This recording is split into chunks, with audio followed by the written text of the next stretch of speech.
हमारे श्रोत्रिय ब्रह्मनिष्ठ गुरु जो हमें निरंतर मार्गदर्शन देते, अपने अनुग्रह से उपकृत करते हैं, पिता के तुल्य हमारी सब प्रकार से रक्षा सुरक्षा करते हैं। और ऐसा महापुरुष जिनके बारे में भी पूज्य स्वामी गोविंद देव जी गिरिजी महाराज जी ने कहा कि जो महापुरुष गीता को जीता है, जानना तो जीने के लिए होता है, वो ज्ञान हमारे भीतर घटित हो जाए तभी वो ज्ञान दीक्षा हो जाता है और फिर उससे हम स्वयं प्रकाशित होते हैं और उस भागवत सत्ता के प्रतिनिधि होकर के, ब्रह्म सत्ता के, ऋषि सत्ता के, सत्य के प्रतिनिधि होकर के जब हम जीते हैं तो उस प्रकाश से करोड़ों लोगों का जीवन प्रकाशित होता है। महाराज श्री ने ये जो सारे उपक्रम किए हैं इसीलिए किए हैं कि ज्ञान से हमारा जीवन, हमारे आचरण, हमारे व्यवहार प्रकाशित हो जाए। पूज्य महाराज श्री और पूज्य गोविंद देव जी महाराज जिन्होंने बहुत अनुग्रह किया है आप सब पर अभी भी, और मुझे तो उनका अनुग्रह पिछले 2 दशकों से प्राप्त है। ऐसे तो साधुओं से मैं बहुत मिला हूं, लेकिन 20 साल पहले, अब तो बड़े बड़े महापुरुषों का आशीर्वाद मुझे प्राप्त है, 20 साल पहले कोई प्रसिद्ध साधु का आशीर्वाद मिला तो वो उस समय हमारे किशोर व्यास जी महाराज थे, अब वो गोविंद देव गिरि जी हो गए। तो आपका आशीष हमें मिला। पूज्य गीता मनीषी जी महाराज जिनके गीता के ऊपर व्याख्यान, प्रवचन, उपदेश, संवाद से आप सभी अभी अभिषिक्त होने वाले हैं। मैं अपनी संपूर्ण संत परंपरा की ओर से, सनातन परंपरा की ओर से, अपनी उस ऋषि परंपरा की ओर से पूज्य स्वामी गीता मनीषी ज्ञानानंद जी महाराज जी का एक बार सबकी ओर से जोरदार करतल ध्वनि द्वारा उनका अभिनंदन, उनको प्रणाम, उनको वंदन और मंगलाचरण के रूप में गीता के कुछ श्लोक मेरे साथ बोल लीजिए। धर्म क्षेत्रे कुरुक्षेत्रे, कुरुक्षेत्रे समवेतायुयुत्सवः, समवेतायुयुत्सवः मामका पांडवाश्चैव किम अकुर्वत संजय, क्लव्यमास्मग्म पार्थ। ये श्लोक हमारे महाराज जी भी बहुत बोलते हैं। और ये श्लोक एक तरह से जागरण का प्रारंभ है। और स्वामी विवेकानंद जी महाराज जी भी श्लोक को बहुत बार उच्चारण किया करते थे। व्यक्ति का सबसे बड़ा यदि दोष है तो वह अकर्मण्यता है, निराशा है। नैराश्य को, अकर्मण्यता को दूर करने का ये बहुत बड़ा संदेश है, संकल्प है। क्लैव्यमास्मग्म पार्थ नैतत्त्वयुपपद्यते, क्षुद्रं हृदय दौर्बल्यं त्यक्त्वा उत्तिष्ठ परन्तप, कर्मण्येवाधिकारस्ते मा फलेषु कदाचन, मा कर्म फल हेतुर्भूः मा ते संगो अस्तु अकर्मणि, योगस्थः कुरु कर्माणि संगम त्यक्त्वा धनंजय, सिद्ध्य सिद्ध्यो समो भूत्वा समत्वं योग उच्यते। अब इनकी सबकी व्याख्या तो महाराज श्री करेंगे, कुछ व्याख्या महाराज जी ने कर दी है। समता में रहना यही योग है। सम रहे हम सब संघर्षों के बीच में, सब उत्कर्षों के बीच में, मान अपमान के बीच में, लाभ हानि जय पराजय के बीच में, सर्वत्र हम समता में रहें, यही योग है।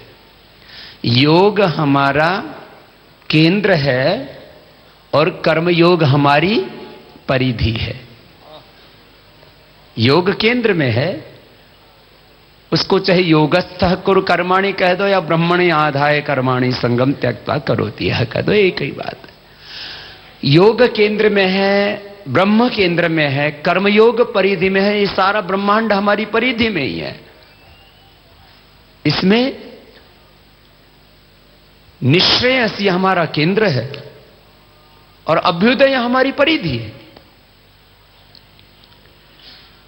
और इन सब के बीच में दृष्टि भगवत भक्ति की, भगवान के एकत्व की अनुभूति की।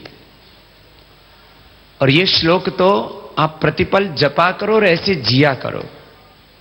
सब मेरे साथ बोलेंगे।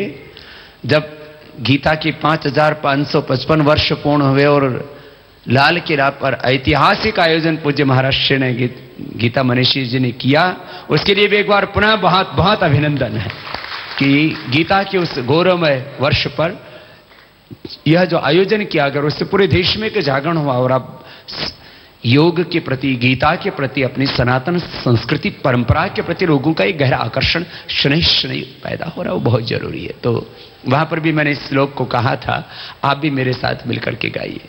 यो मां पश्यति सर्वत्र सर्वं च मयि पश्यति तस्याहं न प्रणश्यामि स च मे न प्रणश्यति। भगवान कहते मैं उसके लिए एक क्षण के लिए भी ओझल नहीं होता, सदा उसके लिए उपस्थित रहता हूं। किसके लिए? यो माम पश्यति सर्वत्र, जो मुझको सब में देखता है। मंदिर में आप भगवान का दर्शन करो, बहुत जरूरी है। भगवान की प्रतिमा में प्रभु का दर्शन करो।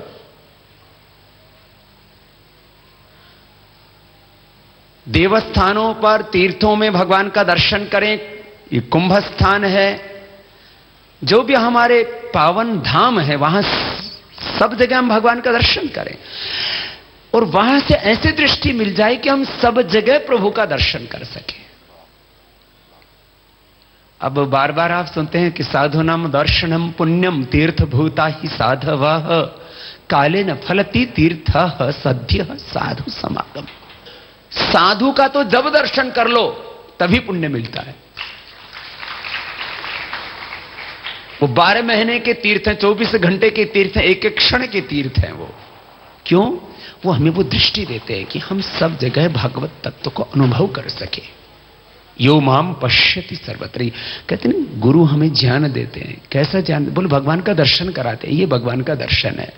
तो आज से इस दृष्टि को हम जिए प्रतिपल, माता में, पिता में, पति में, पत्नी में, पुत्र में, मित्र में, गुरु में, शिष्य में, मनुष्य और मनुष्यतर जीव जगत में, सब जगह हम भगवान का दर्शन करें। यो माम पश्यति सर्वत्र सर्वम च मयि पश्यति, और सब कुछ भगवान में ही अधिष्ठित है, प्रतिष्ठित है।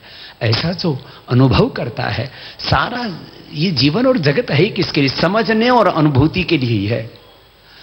अब एक पुत्र यदि अपने भीतर अपने माता और पिता को देखता है तो वो अपने आप को कभी अलग अनुभव नहीं करेगा, क्योंकि बीज का ही तो वृक्ष बनाया। आत्मा वही पुत्र जाए। और भौतिक दृष्टि से भी देखें तो मां का एक ओवम, पिता का एक स्पम, स्पम ओवम में जाता है, एक सेल रह जाता है। और उस एक से 2, 2 से 4, 4 से 8, 8 से 16, 16 से 32 सेल बनते हैं। उनसे 3 लेयर बनती हैं, जिसको हम एंडोडर्म, मेसोडर्म, एक्टोडर्म कहते हैं। 3 जो है ये कोशिकाएं का विराट रूप बना और उससे फिर पूरा सिस्टम बन गया। ये पूरा जो अस्तित्व है हमारा, ये क्या है? ये तो माता पिता का ही तो प्रतिरूप है। जो अपने भीतर माता पिता के प्रतिरूप को देखेगा, वो माता पिता के प्रति पूर्ण कृतज्ञ रहेगा। वो अपने को माता पिता से भिन्न देख ही नहीं सकता। ये जिसको समझ आ गई और इस अनुभूति में जो जीने लग गया, उसके लिए फिर संसार के सारे संबंध सिद्ध हो गए।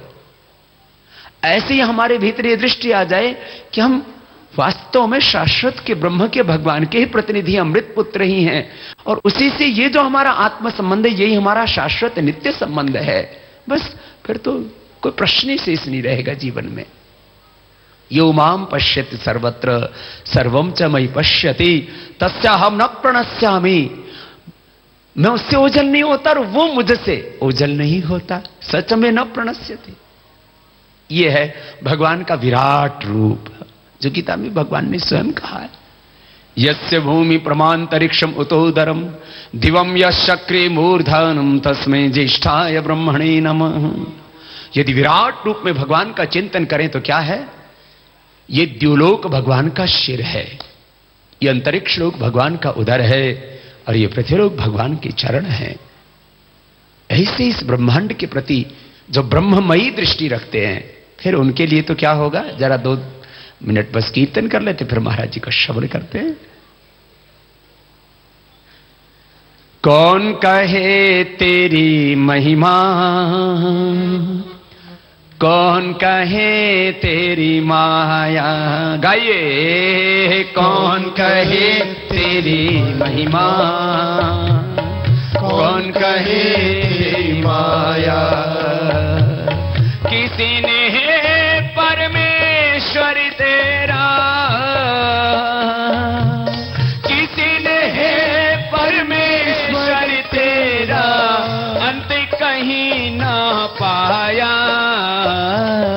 कौन कहे तेरी महिमा, कौन कहे तेरी माया, ओ कौन कहे तेरी महिमा, कौन कहे तेरी माया। सब गाए मिलकर के, ओ अजर अमर अविनाशी कण कण में व्यापक है, अजर अमर अविनाशी कण कण में व्यापक है।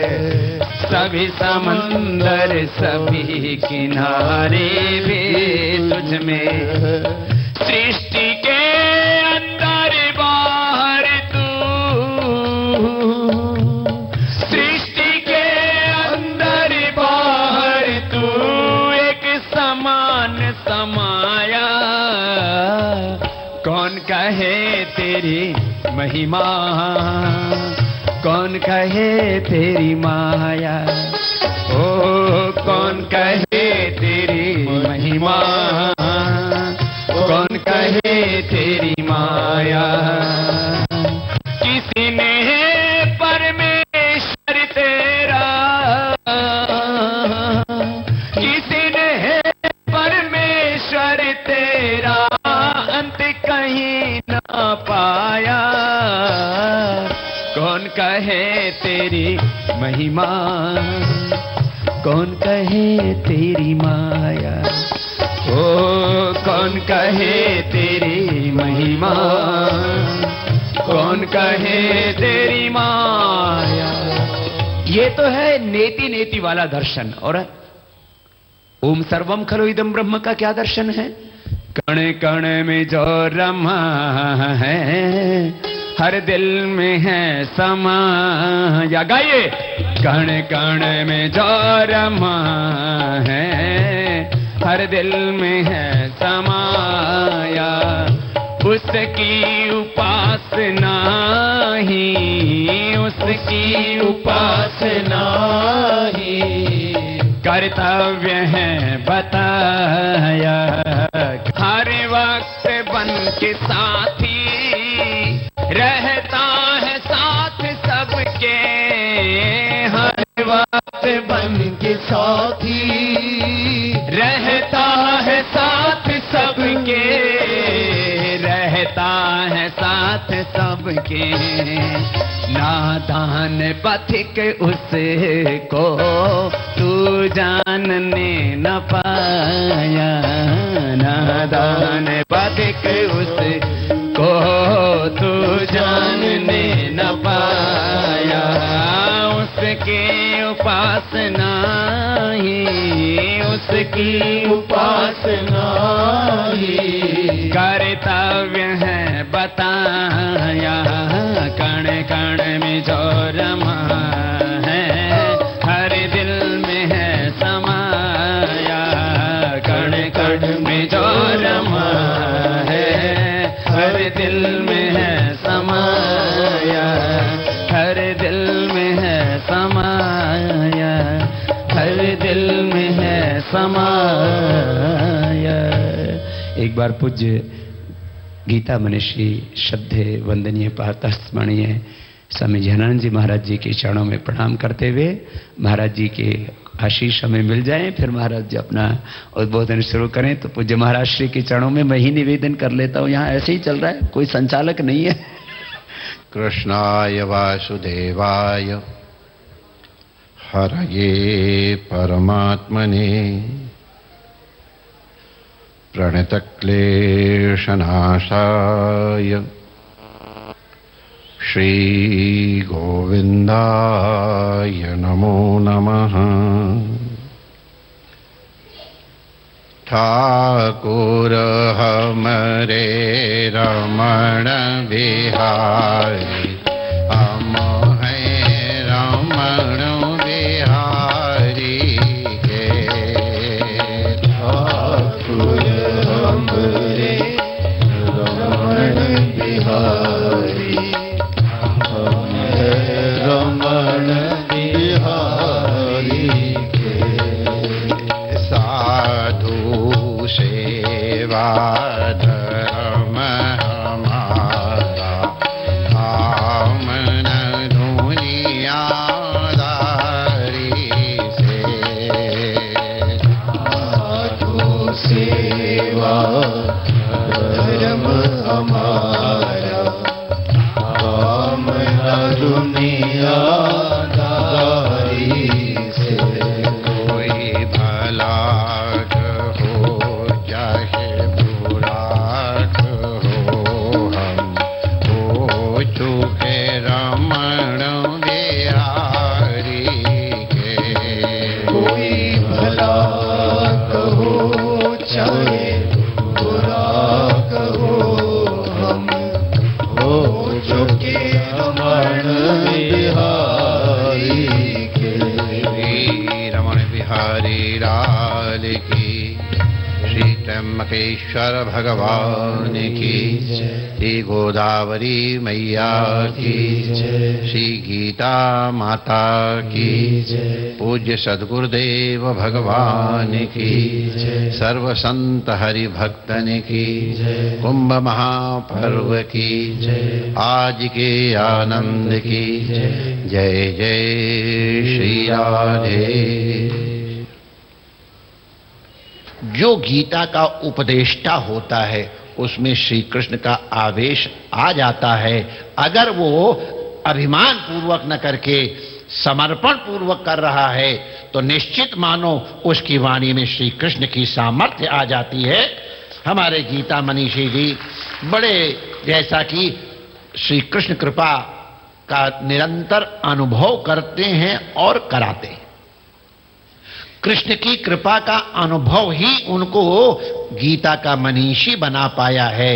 उनकी ये भगवत शरणागति, गुरु शरणागति, गीता की मनीषा को घोट करके पी जाने के अंदर अब ये जो प्रवाहमान होती है वो वस्तुतः श्री कृष्ण की कृपा ही है। हम सब पूज्य गीता मनीषी जी के माध्यम से श्री कृष्ण कृपा उनकी योग गंगा में निमज्जन और उन्मज्जन कर इस कुंभ मेला के एक विशेष अनुष्ठान के रूप में स्वीकार करके, ग्रहण करके अपने को कृतार्थ करें। इन्हीं शब्दों के साथ पूज्य व्यास आसन पर विराजमान श्री गीता मनीषी जी महाराज, पूज्य गोविंद देव जी महाराज, पूज्य योगर्षि जी महाराज, आप विशिष्ट और समस्त संतों महापुरुषों के चरणों में और आप सबके अंतःकरण में विद्यमान श्री रमण बिहारी के चरणों में ये वाक्य पुष्पांजलि अर्पित कर अपनी वाणी को विराम देने की अनुमति चाहते हैं। जय श्री कृष्ण। आज प्रातःकालीन योग शिविर से पूर्व पूज्य स्वामी रामदेव जी महाराज कल सिंहस्थ कुंभ क्षेत्र में ही पूज्य स्वामी राजेंद्र दास जी के जन्मदिन पर आयोजित कार्यक्रम में भी शामिल हुए। सगळ्या बंधू भगिनींना माझ्या हृदयपासून खूप खूप प्रणाम आणि आशीर्वाद। आज हमको पता ही नहीं था कि हमारे भैया का जन्मदिन है। ये तो महाराज श्री ने हमको अनायास जब शाम को महाराज श्री का प्रवचन चल रहा था तब बताया कि आज हमारे सबके श्रद्धे, हमारे पूज्य, हमारी इस संत परंपरा के, हमारी ऋषि परंपरा के, हमारी आर्ष परंपरा के गौरव पुरुष केवल आपके इस वैष्णव परंपरा के ही नहीं, ये हमारी संपूर्ण सनातन आर्ष ऋषि परंपरा के गौरव। तो एक परंपरा में जिससे हम जन्म लेते हैं, दीक्षित हो जाते हैं, वो परंपरा हमारे साथ जुड़ जाती है। हम मूलतः तो भगवान के हैं, समष्टि के हैं, हम स्वयं ब्रह्म हैं। अहम ब्रह्मास्मि तत्त्वमसि श्वेत केतु प्रज्ञानम ब्रह्म एवं आत्मा ब्रह्म। और हमने तो वैसे तो महाराज जी को जन्मदिन की शुभकामनाएं, और ये दीर्घायु हो, शतायु हो, जीवे में श्रद्धा शतम भूयस्य श्रद्धा शता की प्रार्थना तो हमने पहले ही कर ली थी। फिर शाम को पूज्य महाराज श्री आए तो बोले कि जो है कुछ उत्सव चल रहा होगा, चले क्या महाराज जी के जन्म उत्सव पर। तो हमको नहीं पता था यहाँ पर उत्सव है। हमें तो महाराज जी लेकर के आ गए और हम इधर आ गए, हमको पता ही नहीं था। गोविंद देव गिरी जी भी यहीं पर विराजमान है। फिर तो हम पूज्य स्वामी ज्ञानानंद जी महाराज, पूज्य शंभूषणानंद जी महाराज, भाई देखो इस समय हमारी इस संत परंपरा में सबसे वरिष्ठ महापुरुष पूज्य गोषानंद जी महाराज जी, और उनका विशेष आशीर्वाद, विशेष अनुग्रह पूज्य महाराज श्री के साथ में पूज्य गोषानंद जी महाराज मुलुक पीठाधीश्वर जी को जितना गौरव देते हैं, पूज्य महाराज श्री के हृदय में जितना प्रेम इन महापुरुष के प्रति है, उसका सीधा सा मतलब है ये माना कि कुछ लोग पूज्य महाराज श्री से दीक्षित होंगे, कुछ परंपरा से, संप्रदाय से जुड़े होंगे। भाई हम तो महाराज जी से कोई ये परंपराएं और संप्रदाय आदि की बात है, हम तो महाराज जी से इसलिए जुड़े। मैंने महाराज जी को पहली बार ऐसे ही कभी कभी जब कोई वक्त होता है तो हम टीवी देख रहे थे, तो हमने एक बार ऐसे टीवी पर देखा तो एक महाराज प्रवचन कर रहे हैं, तो हमको ऐसे कोई जटाजुटता हो ना, तो ऐसे पढ़े लिखे महाराज वैसे जटाजुट कम होते। आजकल थोड़े पढ़ लिख ले तो फैशन में ज्यादा आ जाते। तो हमने पहले तो देखा, मैंने तो महाराज जी की वेशभूषा तो ऐसे ही जैसे कोई नागा सन्यासी आदि होते, लेकिन मैंने कहा ये हमने फिर ऐसे 5-10 मिनट रुक गए तो महाराज जी के मुख से हमने कुछ मंत्र, कुछ श्लोक सुने। तो फिर हमने देखा कि महाराज जी की वाणी में बहुत धैर्य है। और उस दिन से पहला परिचय ऐसे हुआ। फिर हम एक कार्यक्रम में मिले, फिर दूसरी बार मिले, और अब तो हम महाराज जी के ही हो गए। देखो प्रथम तो वैदुष्य सब में नहीं होता। वैदुष्य हो तो अभिव्यक्ति की शक्ति, सामर्थ्य सब में नहीं होता। और वैदुष्य भी हो, अभिव्यक्ति की शक्ति भी हो तो साधना, साधुता, जैसा ज्ञान हो वैसा वो स्वयं जीता हो। शास्त्रों में आपने बड़े बड़े शब्द सुने हैं, साधु वो है जो अकाम हो जाए, जिसकी अपनी कोई कामना नहीं, जो आप्त काम हो जाए, जो ब्रह्म काम हो जाए, उसी को आप्त पुरुष कहते हैं। तो ये अकाम होना, निष्काम होना, आप्त काम होना, आत्म काम होना, ये शब्द बहुत बड़े बड़े हैं और यही जीवन का अंतिम ध्येय भी है। लेकिन मैंने देखा महाराज श्री जैसे जीते हैं, यदि उन शास्त्रों में जिसके लिए हमें कहा गया कि ऐसा होता है एक आप्त पुरुष, और ऐसा किसी महापुरुष का, ऐसे समर्थ गुरु सत्ता का हमको मार्गदर्शन मिलता है, तो ये बहुत बड़ा सौभाग्य है। तो जो शास्त्रों में आप्त पुरुष के लक्षण लिखे वो सारे यहाँ घटित होते हैं। ऐसे हमारे पूज्य महाराज श्री हैं। शास्त्र में तो उपनिषद में कहा, परीक्ष लोकान कर्मचितान ब्राह्मण निर्वेदम आयात न त्यकृतः कृतेन तद विज्ञानार्थम स गुरुमेवा विगच्छेत् समित पाणि श्रोत्रियम मनिष्ठम। गुरु के दो सबसे बड़ी विशेषता कही कि वो श्रोत्रिय होना चाहिए, व्याकरण वेद वेदांगों का, शास्त्रों का वो विद्वान होना चाहिए, श्रोत्रिय उसको कहते हैं। वो श्रुति परंपरा में निष्णात होना चाहिए, वो ऋषि ज्ञान परंपरा में वो ईश्वरीय ज्ञान से में पूरा समाहित होना चाहिए, उससे वो अभिषिक्त होना चाहिए, श्रोत्रिय हो, और वो ब्रह्मनिष्ठ, उसकी का केंद्र ब्रह्म हो, उसकी परिधि ब्रह्म हो, वो ब्रह्ममय होना चाहिए। तो ऐसे श्रोत्रिय ब्रह्मनिष्ठ हमारे आप तो पुरुष जो है, ये तो आज हमको पता लग गया कि महाराज जी तो जो है हमारे उम्र में भी हमारे हम सफर हैं। तो जो है उम्र की कोई बात नहीं है। देखो ये तो सबको पता है, ये तो शरीर का आयुष्य होता है। हमारा तो जो प्रवाह अनादिकाल से है, हम अनंत तक की यात्रा की हैं। तो ये अनादि और अनंत के बीच में ये जो शरीर की यात्रा है, ये तो जो भी ईश्वर का विधान उसके अनुसार चलती रहती है। लेकिन ऐसे आप तो पुरुषों का संग अपने आप में बहुत धन्यता है। महापुरुषों का सबका आशीर्वाद सबको मिले ही का। ये तो अनायास आज कार्यक्रम हो गया और मैं इसके लिए हमारे सबके लिए जो श्रद्धा के सबसे बड़े जो केंद्र हैं, हम सबके लिए जो गुरु तुल्य है, पिता तुल्य ऐसे पूज्य गुरुशरण जी महाराज जी का मैं बहुत बहुत प्रणाम करता हूँ कि उन्होंने आज इस पवित्र दिन हमको ये दर्शन करवाया। कि आज एक तरफ ये जो है महाकुंभ के स्नान का विशेष पर्व और उसके बाद आज सब महापुरुषों का आशीर्वाद मिला।